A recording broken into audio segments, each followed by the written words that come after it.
भटा भीमराव म्हणून काय झालं?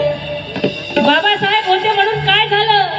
केवळ आपल्यालाच नाही, या भारतातल्या प्रत्येक नागरिकाला राजाच्या पोटातून राजा जन्माला येत होता, पण मताच्या पेटीतून राजा जन्माला यावा ही लोकशाही स्थापन केली माझ्या बाबासाहेबांनं। आणि प्रत्येक भारतीयाला राजा निवडण्याचा, आपला प्रतिनिधी निवडण्याचा अधिकार जो आहे, एक महत्वाचा अधिकार, घरात अधिकार नाही, गावात नाही, जातीला अधिकार नाही दिला, पण या देशाचा प्रतिनिधी, देशाचा नेता निवडण्याचा अधिकार बाबासाहेबांनी तुमच्या आमच्या बोटात दिला।